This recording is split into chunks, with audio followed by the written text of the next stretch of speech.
Millennials, we're in the middle. We're like, I'm trying to work hard, but also there's no resources for anyone. Oh, you want a promotion? Sorry, we gave it to the boss's son. Get fucked, get out. We've taken your number plates off your car. Good luck getting home. Welcome to Advice Accreditation Bureau, the podcast that pokes fun at self-help advice. My name is Andy Prokopis, and today I'm joined by comedian and improviser John Glover. Awesome. I'm being applauded already. Oh, and you deserve it. Thank you.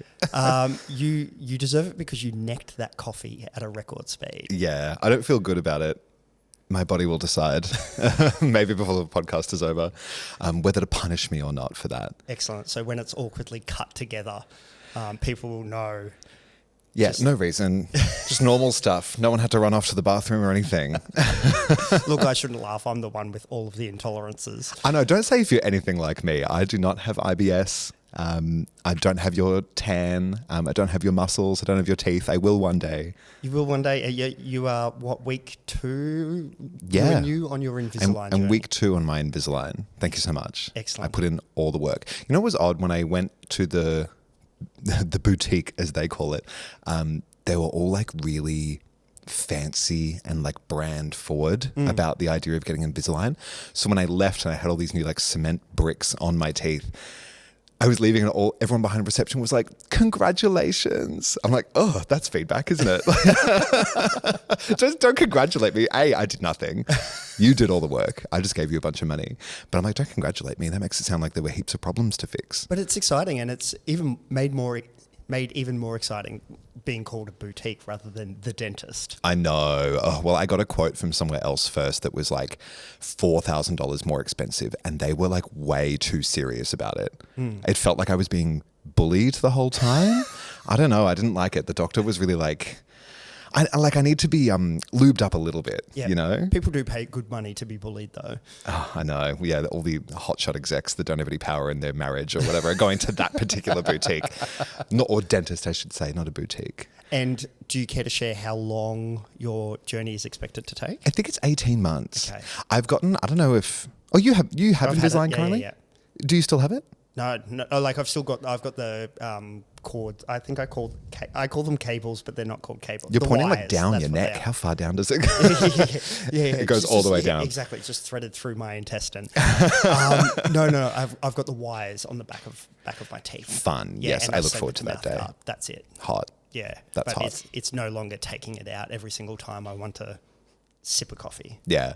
The first like 3 days, I was like, so, like anyone that was near me, I'm like, I'm so sorry, I have to take my teeth out, get used to this. And now I'm like, I did it like 5 minutes ago in front of the staff here and in front of you. I'm like, I don't care. Look at my teeth. Look at my wet teeth. You get over it. But I once had a friend who taught me probably about week 7 into my Invisalign journey. He's like, you need to do the courtesy hand and just like kind of cover your mouth as you pull things out. Oh, it's breastfeeding for gay men.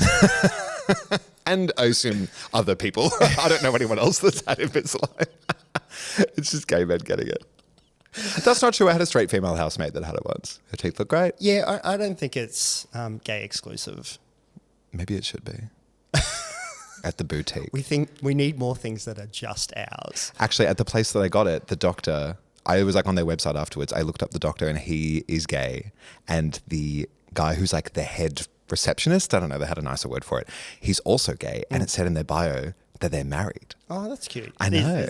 That's the universal symbol for gay marriage. This is gay marriage. That is listeners' 2 fingers pointing and touching. But with like this face. You know that emoji that's like big welled up eyes and like a little this noise. I think I'm going to have them for about 18 months. I've gotten half or maybe 2/3 of all the aligners already in a box sitting at home. There's just like $9,000 worth of like John stock in a box, which feels... dangerous. In the house? Yeah, like what if there's a fire? That's the most expensive thing in my house. Well, my dentist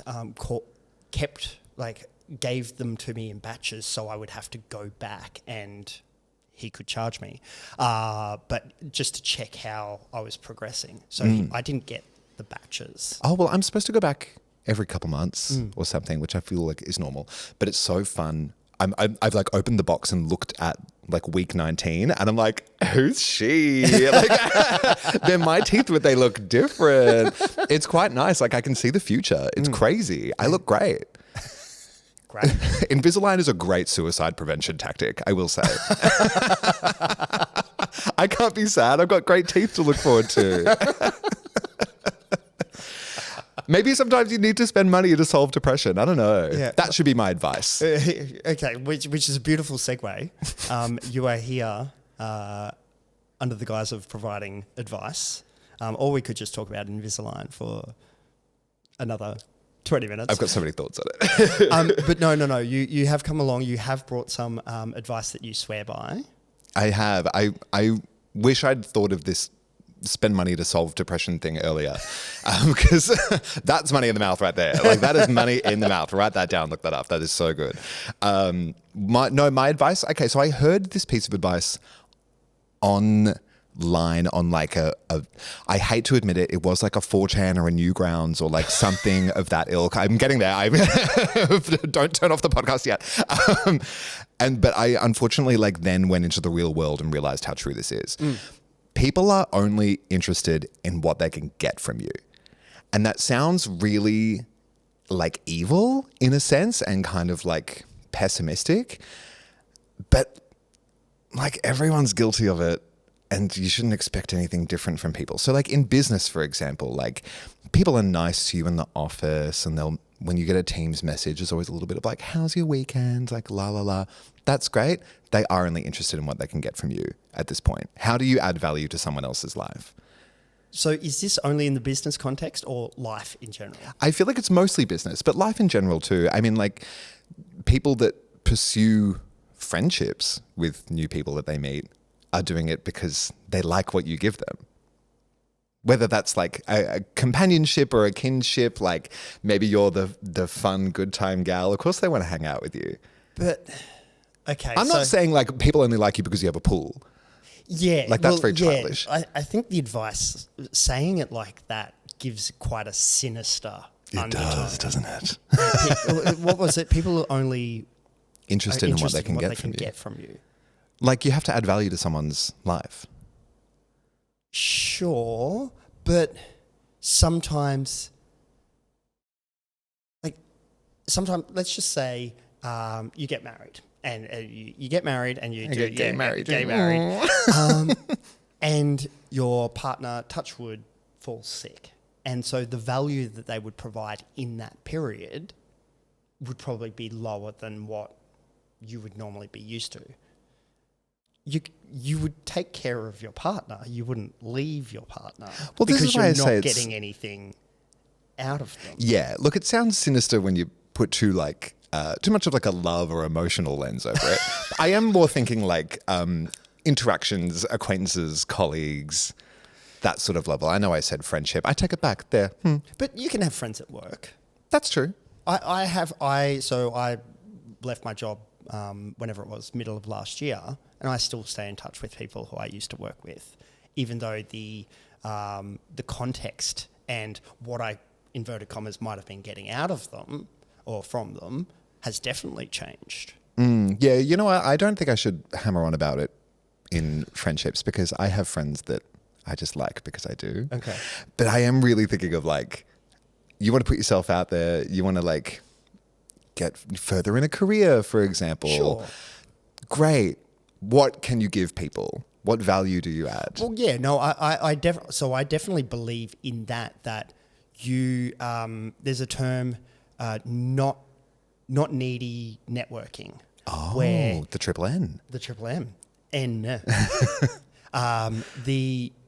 But if the more you kind of add value to someone's life, deposits and withdrawals, the more you add value to someone's life, the more like easy it is for you to ask for that foot up in a job or promotion or whatever it might be. If you can prove a history of, no, you need me. Yeah. But I don't necessarily, like, I think, I don't know whether the people only want something out of you lens it makes me sad. Don't get me wrong. I hate this. I hate that I've said it. I hate that I've brought this to the table because I want to not agree with it. And I'm trying not to be pessimistic about it, but I thought about it so early on in my career, like working in corporate, which I don't anymore, thank God, but it's the same everywhere. People will give you the time of day if you can provide the value to them. Yeah, absolutely. Unfortunately. Yeah, absolutely. Like, I definitely agree with that, but I actually definitely don't think that that's a bad thing. Like, I think if you are proving to other people the value that you can provide, of course, the further you will get in your career. And I think there is a generational stuff, and I won't speak on behalf of Gen Z, but I do think that it is almost like I'm definitely see things a certain way, and I'm not saying that it's a bad way the other way, but it's interesting seeing Gen Z going, no, I'm in it for myself. What can you give me? And that was a big adjustment being a people leader of Gen Zers. But at the same time, I kind of respect it that I'm this corporate cuck that's kind of given so much to a company or to bosses over the years, and they're like, no, you shouldn't have done that. I know. And how are those cunts getting away with it? Fuck you, Gen Z. You and I are in the middle. We're in this awful place where like Gen X had to work really hard and that all paid off. Millennials, we're in the middle where like, I'm trying to work hard, but also there's no resources for anyone. Oh, you want a promotion? Sorry, we gave it to the boss's son. Get fucked, get out. We've taken your number plates off your car. Good luck getting home. Gen Zs, they walk in and they're like, why are you making this hard for me? Yeah. I'm taking a stand. Gen Zs are protesting. I love it. That's what I wanted to do, but I'm too old, unfortunately. I'm 47 years old. There's no way that I could do what Gen Zs are doing in the workplace these days. I'm not saying this is a good piece of advice to like, I don't know, keep front of mind at all times. I think it's good to fall back on when you go, why aren't I getting what I want? Why am I not getting promoted? Why are people asking other people in the office for help, not me? Like, I quit my job because I was getting really frustrated with kind of just being cast to the side a lot. And I think I was providing value, but maybe not exactly the value that people were expecting or wanted. I think I was in a position working in marketing for a big company where I was thinking too out of the box or doing my own thing and not doing like exactly what the person above me wanted me to do at all times. I'm like, well, that's not really using my brain. That's boring. I wanted to like be a bit more creative and do something to the side. That's not adding value to someone whose value seeking is like, hey, you're basically a keyboard and mouse, but with a brain. So if you could just like go and do what I say, that would be fucking fantastic. Yeah. But at the same time, I do believe that there's a difference between being a keyboard and a mouse with a brain. And a mouse. Thank you. And a mouse with a brain. And being a hard worker. Like, I think that you don't just need to be someone's whipping person. You can still ask questions and learn and like try and understand what the win looks like, etc. When has hard work ever paid off for anybody? I believe that hard work has definitely paid off. That's where you and I differ. I think hard work for yourself, sure. Hard work in like other environments, workplaces, making other people do things for you. When has that ever helped anyone? No one gets paid extra for working harder. That should be my advice. Can we re-record the last 20 minutes? I'm spitting so many truths and facts on this podcast. Someone write that down. So no one gets paid for working harder. In the short term, no. But who's the first to be promoted? Gen X. We're too young for that. They're the ones who are working hard and getting paid for it. What's the age difference between you and I? What is it? Oh, God. 17, 20 years. I'm not sure. You just said you were 47 before. No, I said I was 27. No, what is it, 9 years between us, I think? Yeah, I think so. Yeah. But I definitely think, and I kind of had this principle, and I also put it on my team at work, which they appreciated but hated at the same time, where if you are always the person in the room where the trusted pair of hands that will get something done, you will be indispensable. And I definitely recognize the irony as someone who has been made redundant, but I had lasted so many different rounds and without kind of getting into why and how, but I definitely believe that if you are that person, you will be safe. You'll be the last person standing.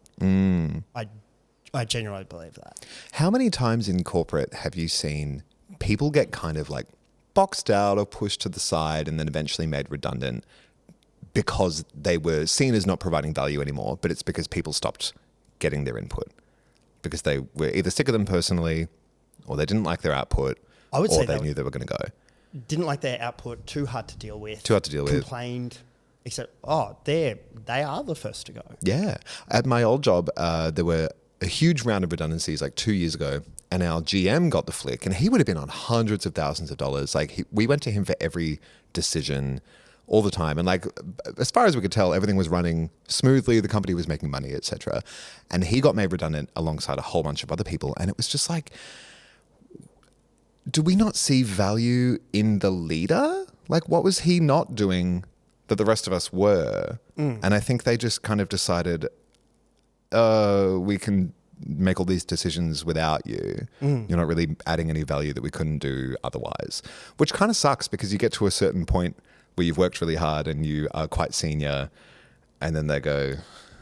Which I definitely think, and the closer you get to flying to the sun is the more... And it's hard. And Josh Fox gave the advice of you won't get rich on your salary, and that's why the importance of side hustles and investing time and energy into something that nourishes you.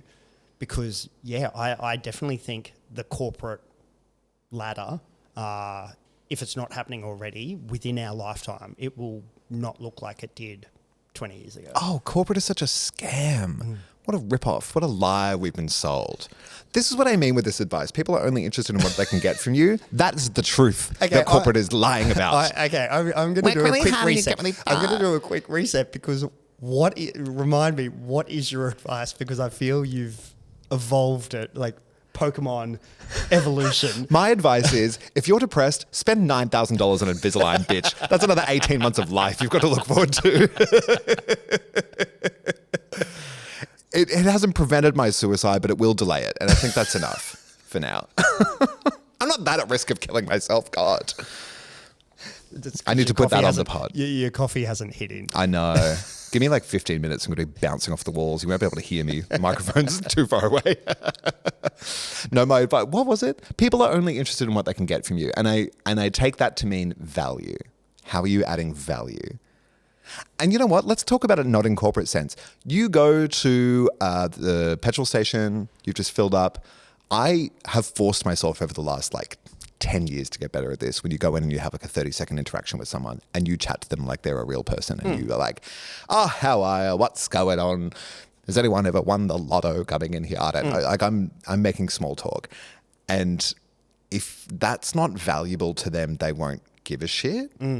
But if they're in the mood of I would actually really like a bit of human interaction. So I'm a big believer, and this is something my mum taught me. She was a waitress for a good part of her life. And you can tell a lot by someone on how they treat the people they don't need to treat well. 100%. And so I think that principle, and a principle of how I like to live my life, it counteracts your advice. Because essentially, I'm not necessarily in it to get value from whoever it might be. I'm just trying to be respectful. Can I challenge that? Go. Do you not think in that moment when you're chatting to a waitress or something, you're trying to get value out of her or him or them? Thank you. Don't look at me like that.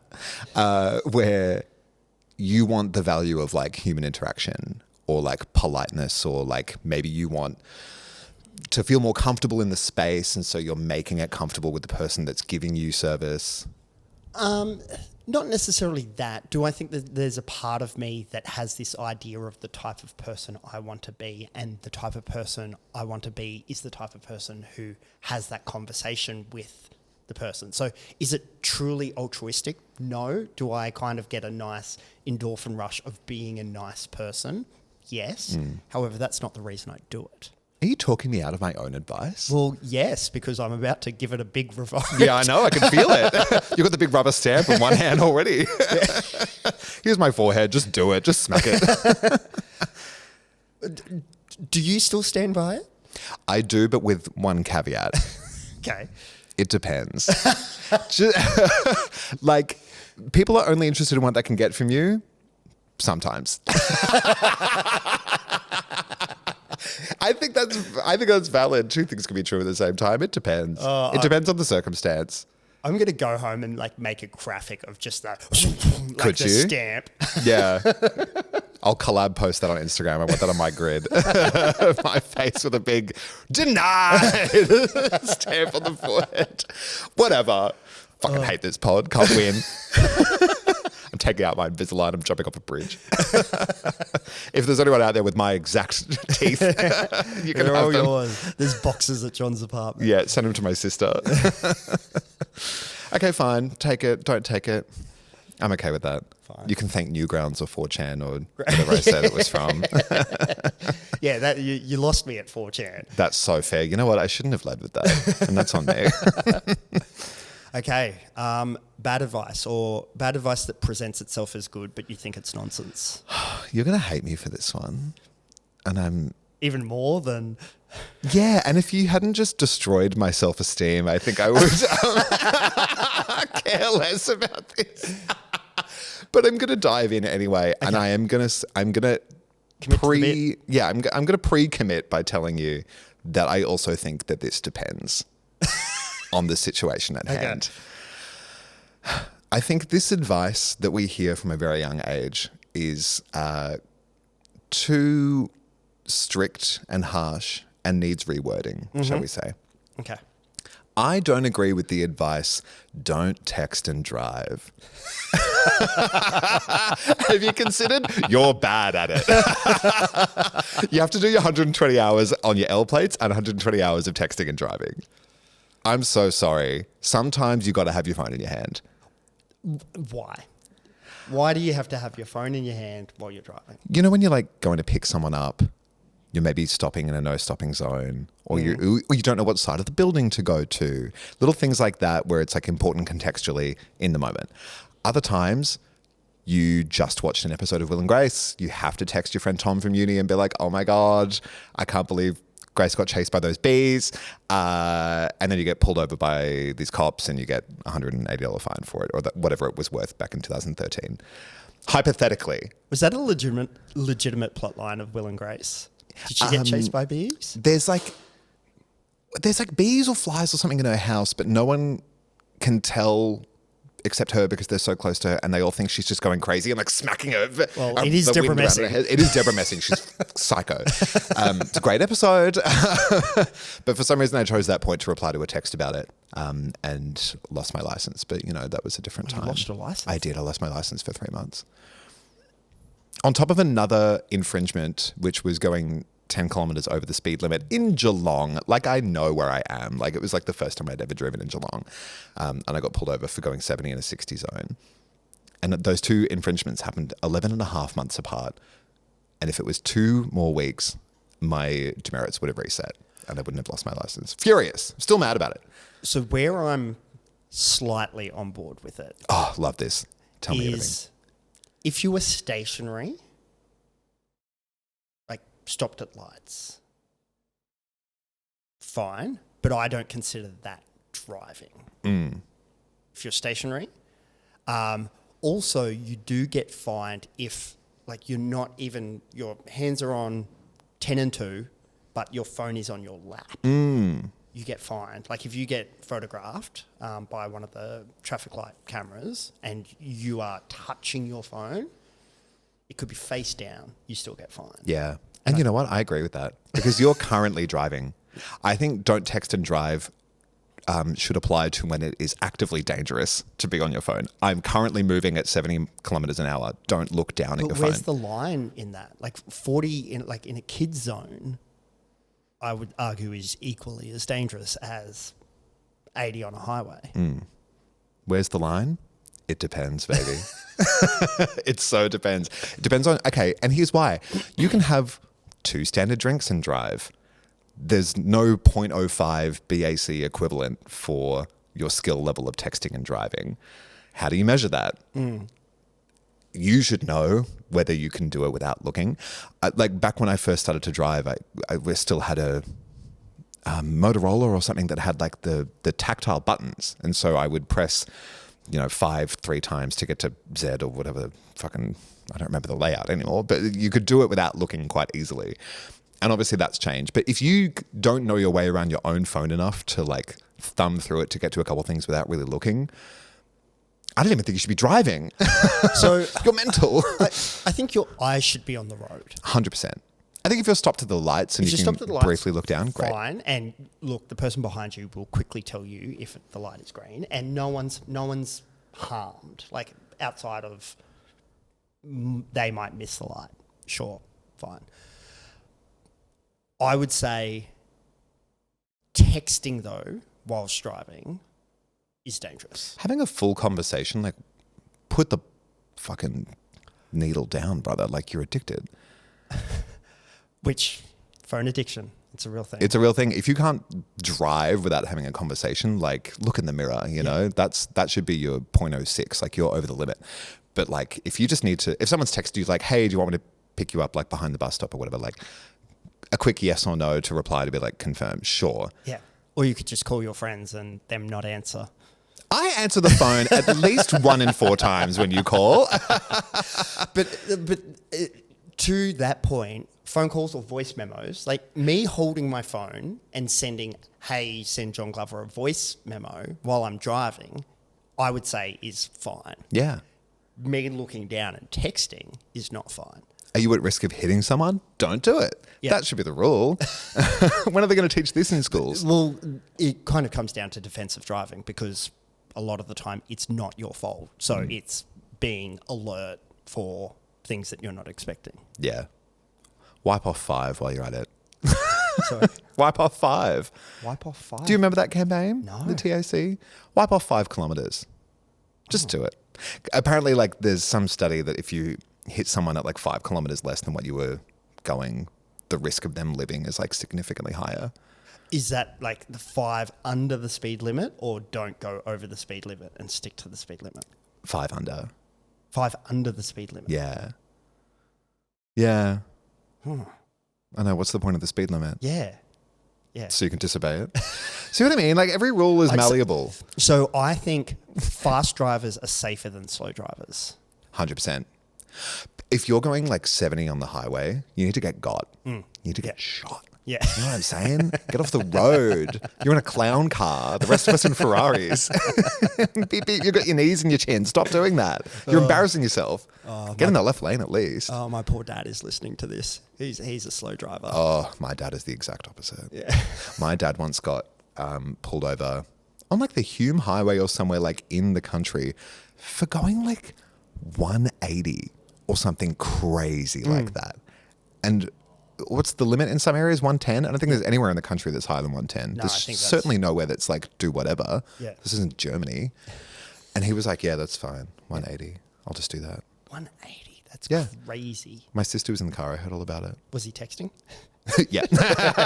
We were having a mad chat about Will and Grace. That's who I was texting.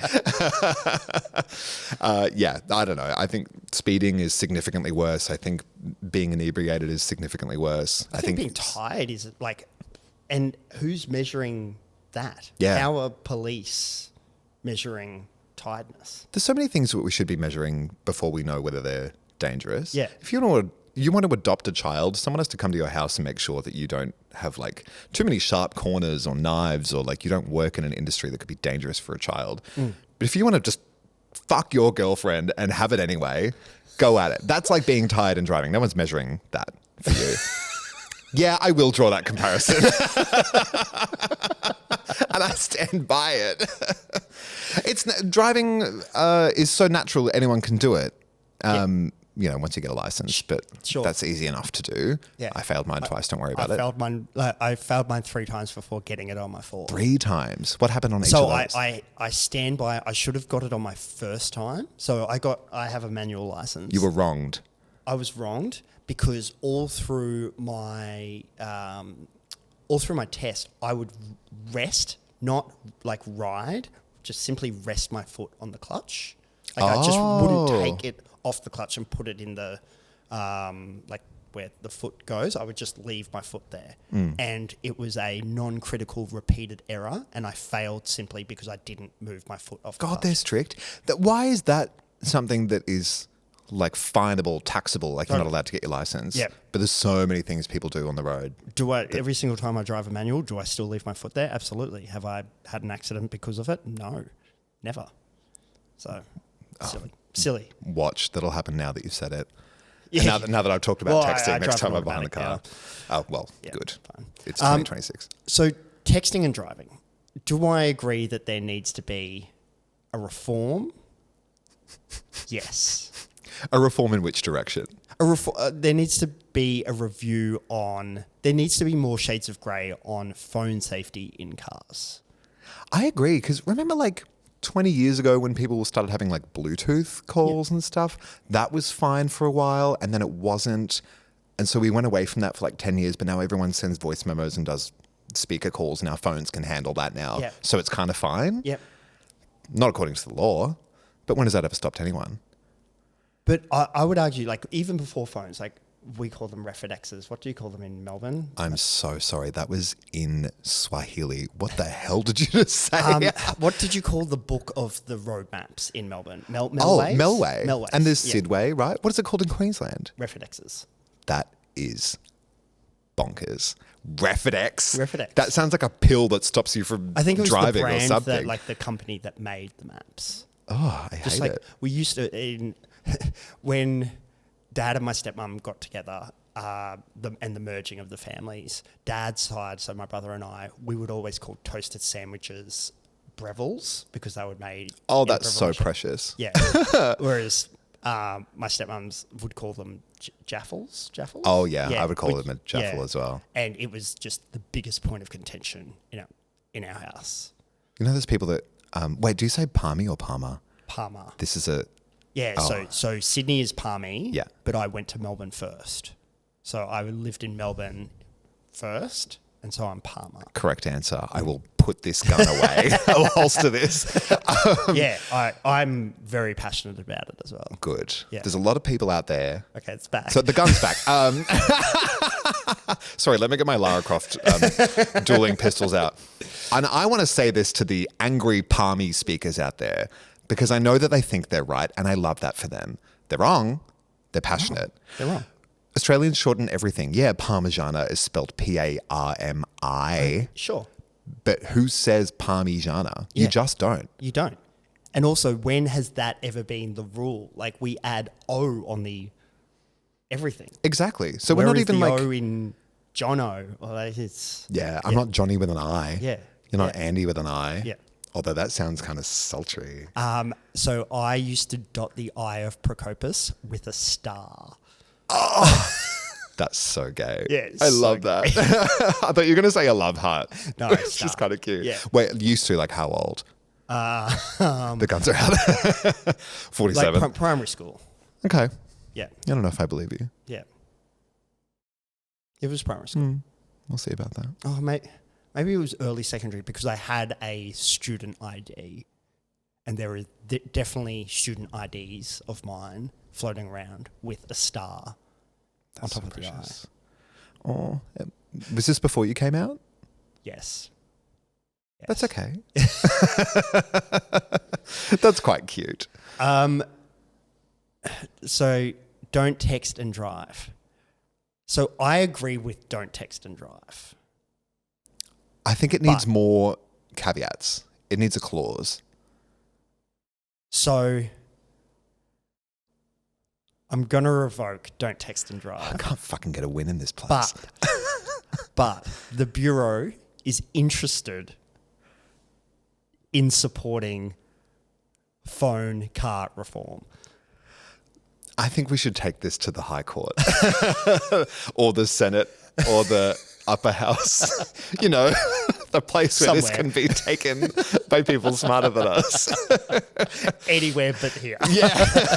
I'm just going to go out into the street, interview people at red lights. Yeah. Yeah. Do you think you should be allowed to be on your phone? Yeah. I miss Instagram.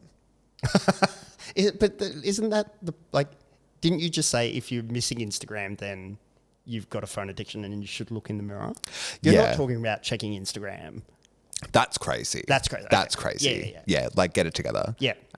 It's one of the great things about driving, Not that I do it very often anymore because I have a Go-Get subscription now. Yeah. I don't need a car. But you get to be free. Yeah. It's like having a shower. Yeah. But you pay for it. I pay Go-Get to have a shower. That link makes no sense. But you know what I'm getting at. It's time off your phone. Yeah. It's time off your phone. And I like that. Even though I've got it all synced up with CarPlay and everything, but I like not physically that tactile. So even just from a mindfulness perspective, it's good to have such draconian laws. Draconian? What does that mean? I don't know. Great. I liked it though. Yeah. I support it even though I don't know what it is. No. It's more like old-fashioned strict laws, I think. Yeah. I'm sure someone will check me on that. There needs to be reform in this, especially in the world of like Uber drivers.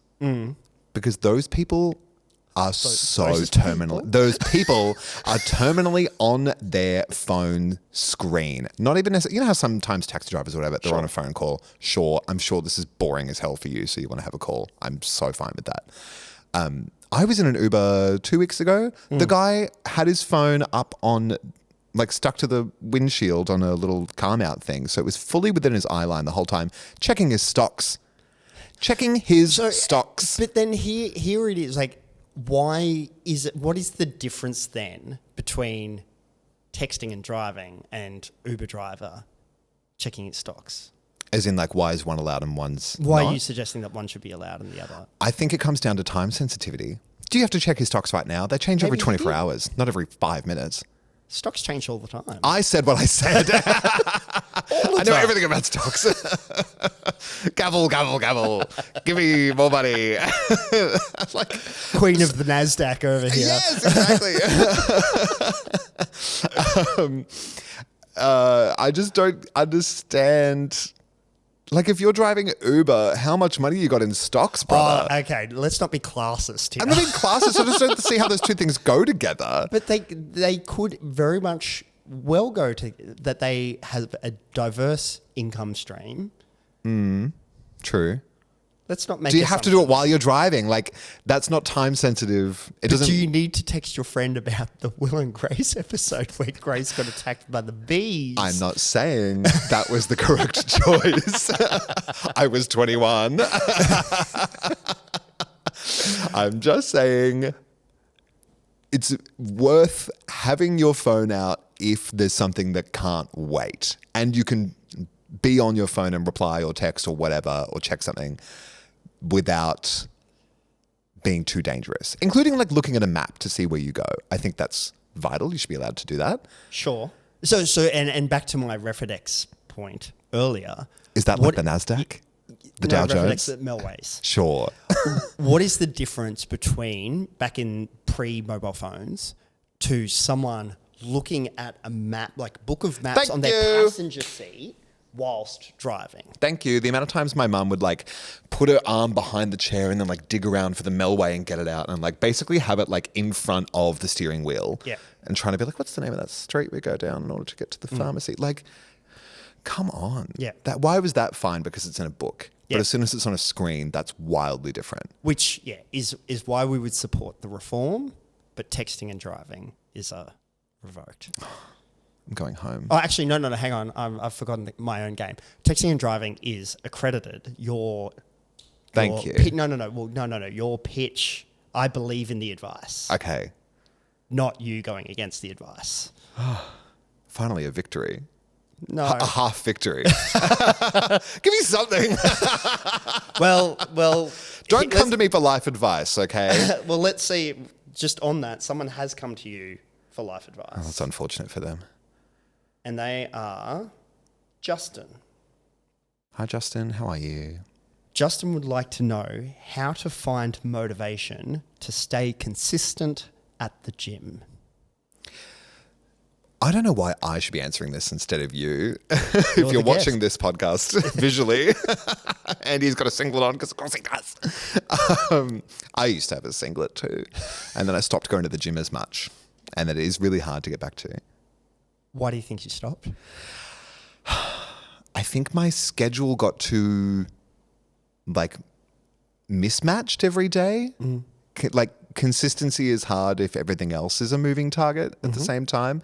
And I wish now that I had gone with this other piece of good advice that I was throwing around in my brain before I came here, and maybe I would have, not damaged our friendship as much as I have in the last 40 minutes,